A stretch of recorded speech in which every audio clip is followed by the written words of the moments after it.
Hi everyone, my name is Nabid Ridha. Today I'll be talking about how digital media affects our attention, our memory, and our emotional well-being, specifically comparing short-form media such as TikToks and Instagram Reels with long-form media types such as podcasts and documentaries. So a little bit more about me. I'm the oldest child in my family. We reside in Indianapolis, Indiana, where I currently attend Lawrence North High School, where I am a senior. And our family background is Bengali, so Bangladesh. And I am interested in neuroscience.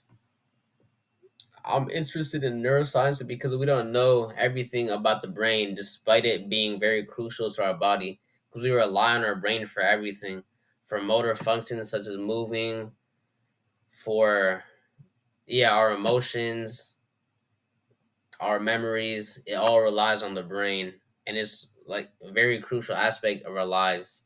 The most important organ besides the brain, besides the heart. So it just intrigues me that we don't know everything about it.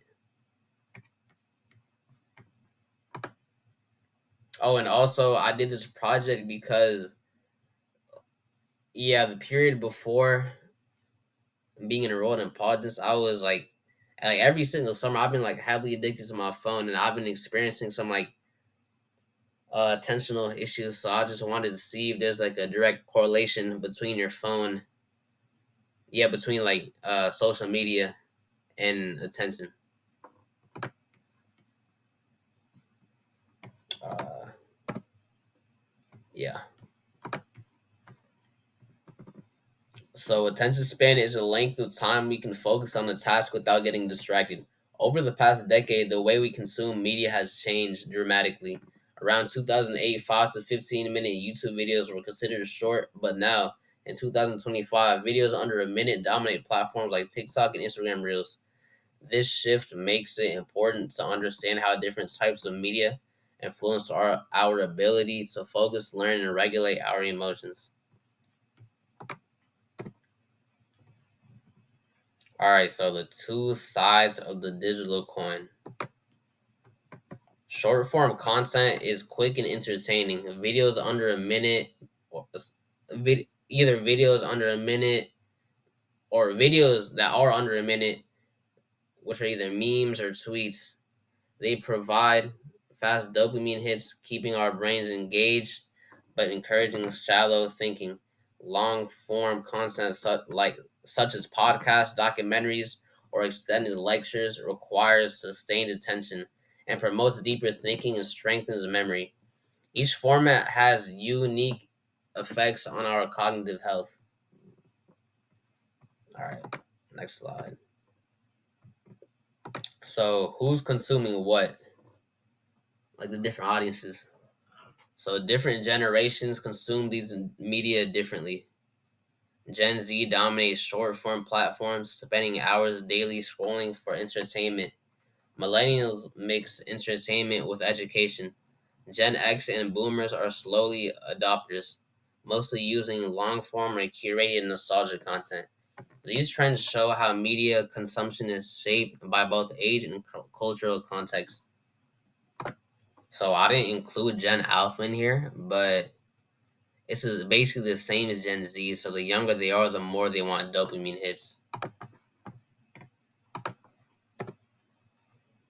So the effects on your brain. Studies show that heavy short form use reduces attention span and increases distractibility. fMRI studies indicate that frequent users show reduced activities in brain regions linked to focus and impulse control. Long form content, in contrast, strengthens sustained attention by requiring that brain to engage deeply and continuously, kind of like a mental workout. All right, impact to academic success. This top is bottom.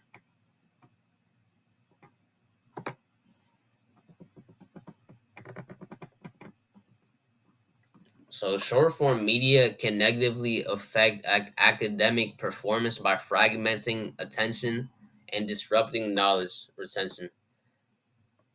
In contrast, students who engage with long form content demonstrate better comprehension skills, better critical thinking skills, and like more sustained learning. But interestingly, moderate short form use can provide a quick informational burst without major harm. So suggesting a balanced approach is ideal.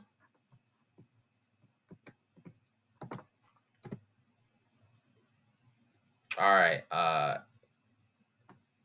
Next is emotional regulation and mood. So as you couldn't tell, left side is short form, right side is long form. So short form content can cause temporary pleasure, but often leads to anxiety, dissatisfaction, or fear of missing out. Long form content, particularly educational or narrative driven media, promotes calm reflection and reduces emotional fatigue. This indicates that media type not only affects cognition, but also our emotional well being. Mm.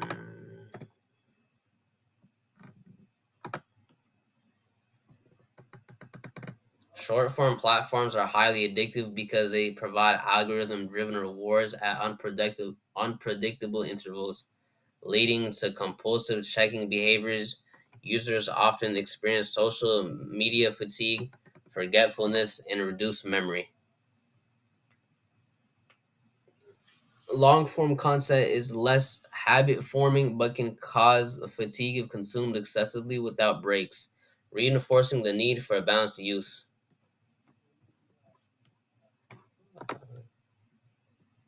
All right, so as we could tell by this cycle, you get triggered first, and as soon as you get triggered, it just releases the dopamine, and then the more you release, the more fatigue you get, and it's kind of like an addiction. Like it hurts you, but you want more. That makes sense.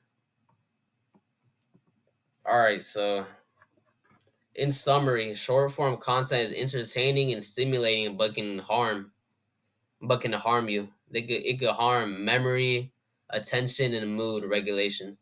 Long form content, however, encourages deeper thinking, stronger retention, and emotional stability.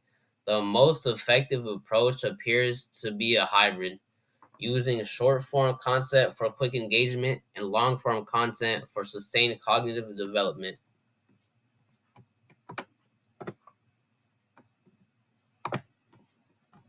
All right, recommendations and future directions. To protect cognitive health, individuals should practice mindful media habits. So set limits on short form use, integrate long form content, and take breaks. Schools and workplaces may also need to adapt as attention spans shrink. So future research should examine long term impacts on self esteem. Yeah, they should research self esteem, resilience, and academic success in our increasingly digital society. The more the years go, the more AI progresses, like the more digital the world gets. And here are the references and acknowledges.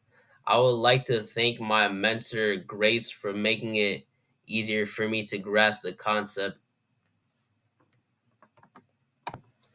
Thank you for your attention, and I'd be happy to answer any questions.